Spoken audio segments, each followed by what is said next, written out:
Welcome to Milestone Moments, the show where we explore the journeys that lead to success. I'm Sheila Slick, your host and founder of 5 Milestones. In every episode, we will bring you insights from the minds of entrepreneurs, leaders, and experts who will share not just their expertise, but the milestone moments that have reshaped their journeys and led to significant achievements. So if you're looking for motivation, you're in the right place. Subscribe now and discover the milestones that mark the path to success.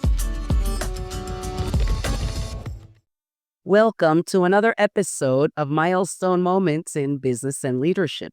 I'm Sheila Slick, your host. And today, my special guest is Sandra Myers. Sandra has been a luxury matchmaker for nearly 30 years, and she is the president and co-founder of Select Date Society. Select Date Society has been featured in Forbes, Cosmopolitan, the New York Times, the Wall Street Journal, and Good Morning America, among others. Last year, Select Date Society ranked 639th on the Inc. 5000 list, establishing them as the premier matchmaking firm for millionaires and billionaires worldwide. Welcome to the show, Sandra. Well, thank you for having me, Sheila. And congratulations on almost 30 years of being in this business. Can you share with me how you got to doing what you do today? Yeah, I actually didn't even know this was a career, and I was actually selling long distance down in Miami, Fort Lauderdale, for 25 cents a minute back when we used to pay by the minute for long distance. And I just started setting up people because, you had to talk to all the front end people. You had to get to know people to get to the person that made the decisions. And well, I loved connecting people. So it was just something I was doing beforehand. And then when I found out that it's just lunch, their recruiter reached out to me and said, listen, it's just lunch, come to Miami. They're looking for people to be matchmakers. I was like, oh, sign me up. So I met with Andrea McGinty, who started It's Just Lunch back in 1992. And that's where my career began. I started there in 96 and was with them for over 20 years. After nearly 30 years in the luxury matchmaking industry, what fundamental shift in relationship dynamics have you observed amongst the individuals that you serve? Well, I think probably the biggest shift is that the women are the higher earners than the men a lot of the times. And most of the women that are coming to us, their biggest challenge is that because of how much they make or how successful they've done, that they're finding it hard finding a relationship where they don't feel that the men are intimidated by the incomes that they earn. So that's been a huge shift in the last 30 years. Because typically it used to be the C-suite execs were all the men. And they were the people that were hiring us because they wanted, the women to be vetted so that they didn't want women that were looking for them to provide them a lifestyle. So now it's kind of the reverse. Now the women are making sure that they want a highly vetted person that we background check, that we've interviewed, that we've asked the right questions to, so that if they put themselves out there and put their heart on the line, this is someone that they can truly consider without the worry of the rest of it. And that's kind of where we found our niche market, was because of this actual change and shift in the dynamics of matchmaking. I'm still listening. It's almost like I want you to repeat because you caught me so off guard. I thought you were going to say, well, it shifted because of technology and we're different, but you just blew me away. So can we just repeat that the women? Yeah. That's, I love that. Well, I think that the women have been ignored in the matchmaking industry as the client. I think that the heavy weight in most services really focus on the men. And we've done the opposite. Not that we don't work with men, because we do have male clients, but we work with a very limited clientele So we pick and choose like who's really here with the intention to find their person, and that's their end goal. And that's what is a priority for them in this moment in time. We don't really want to work with somebody that they're kind of dating. If something happens, it happens. Like we want the serious client that genuinely they're ready, they've done the work on themselves, they know what they want, they can be clear about it so that we can be effective. So, what was a pivotal business decision that helped catalyze your growth that took you from being a boutique matchmaking service to a recognized industry leader?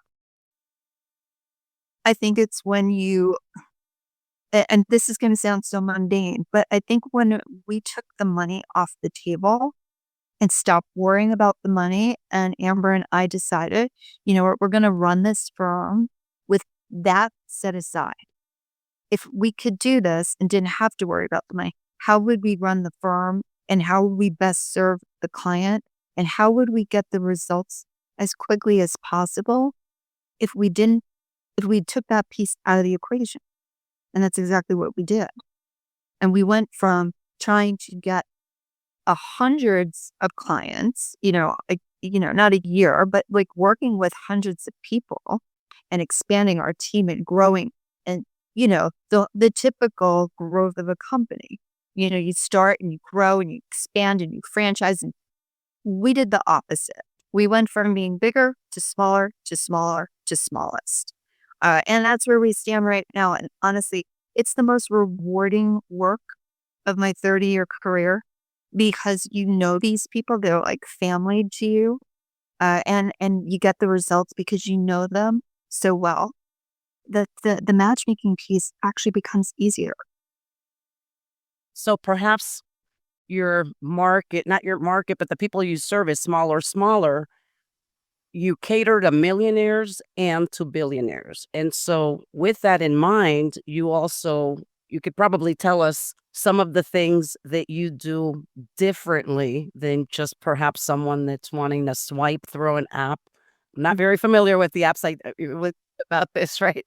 So if you want to give me some insights on how it works in case anyone wants to learn more about your service. I think the confidentiality piece is the highest priority for our clients, for them to put themselves out there online and exposing themselves. Because a lot of times you have to remember, the thing that they really are trying to vet at the highest level is that somebody is wanting to be with them for them, not for what they have. So when we're interviewing, potential candidates for our clients, they don't know anything about the person that we're representing.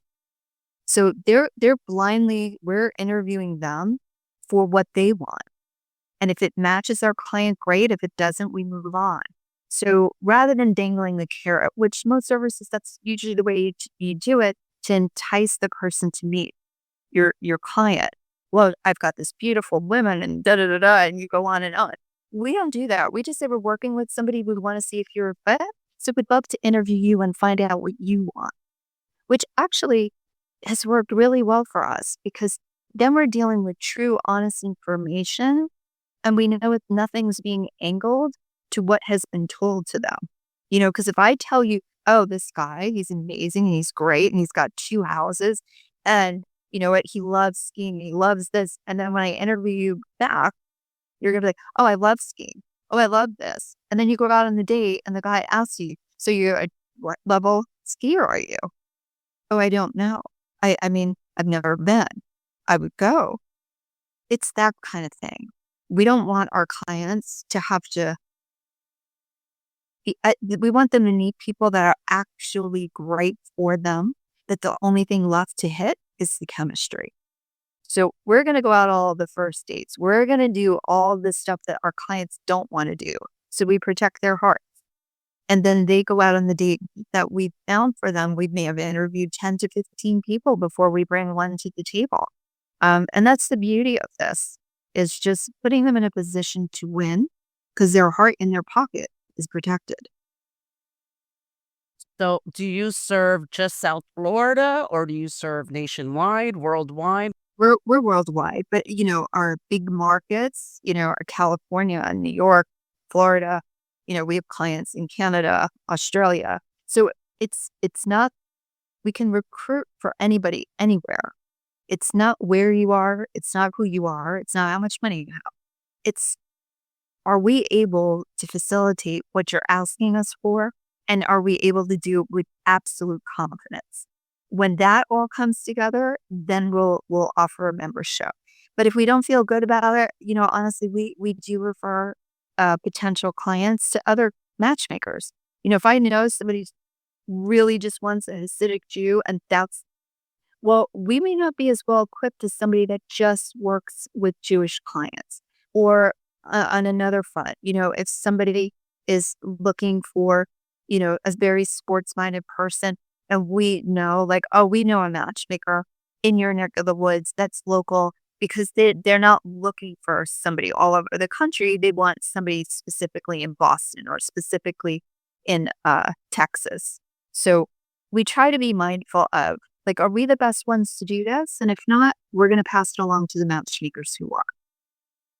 So do you leverage technology to come up with the matches, or is it more the human touch because you have a smaller client base?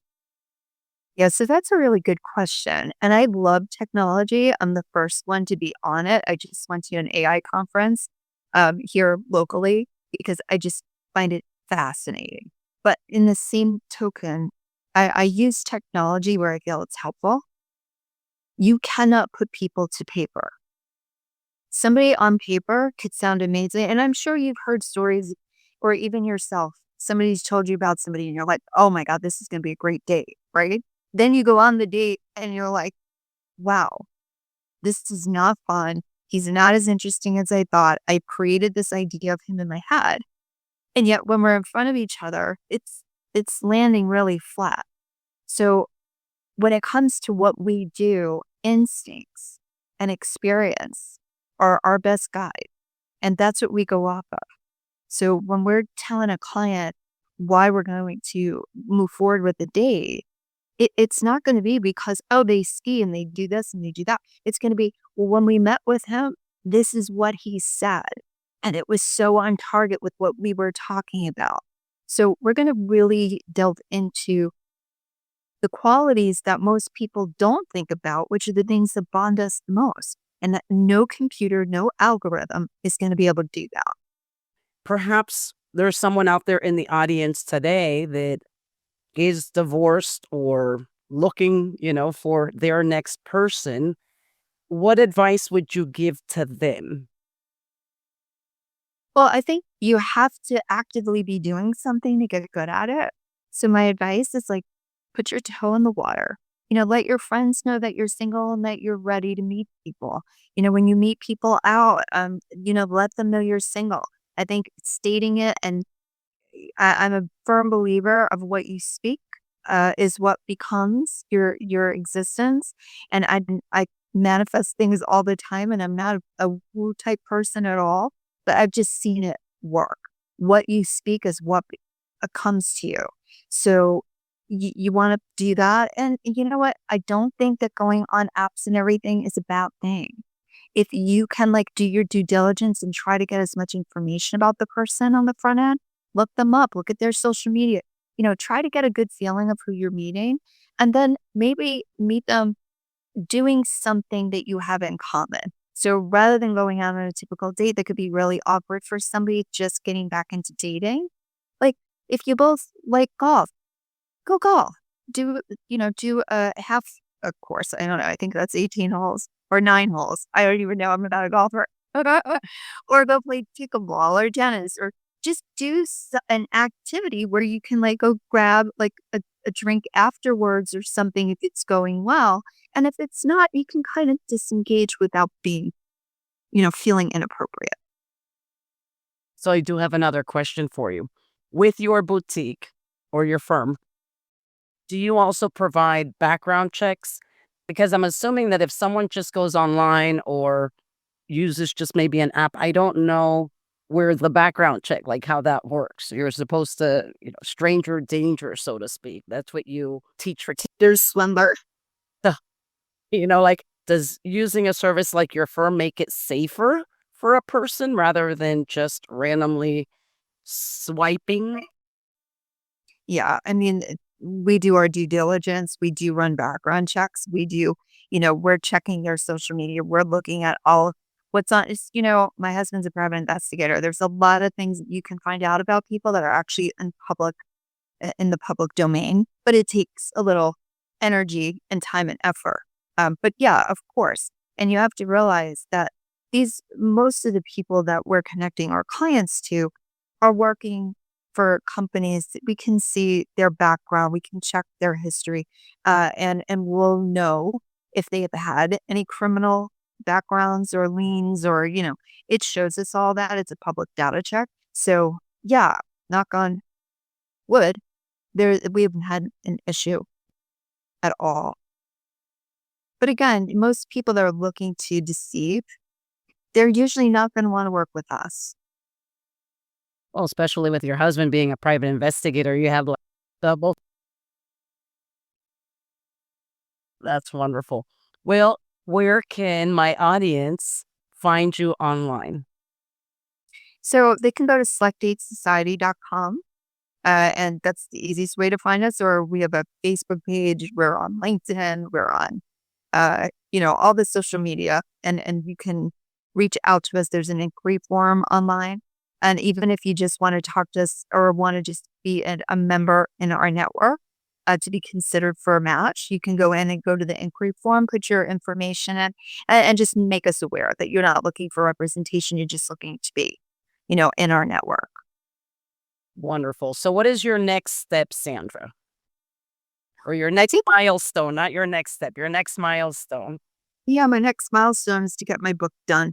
I've been working on it for a couple of years. I just need to get it done.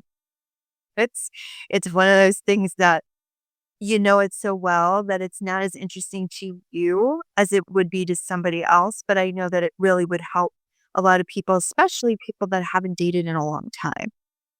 It's basically how to master going on a first date and understanding like where the pitfalls are, where the things that could either enhance the date or throw it off the cliff, and how to avoid those situations and how to keep from taking the little spark and fire that's there and how to keep from dousing it with a whole huge bucket of water because you go down the wrong road of conversation.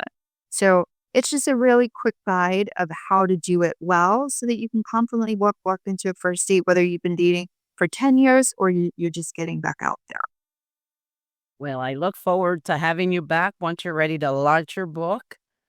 Thank, Yeah, definitely. thank you for joining me today. Well, thanks, Sheila. Appreciate it. And thank you all for tuning in to another episode of Milestone Moments in Business and Leadership.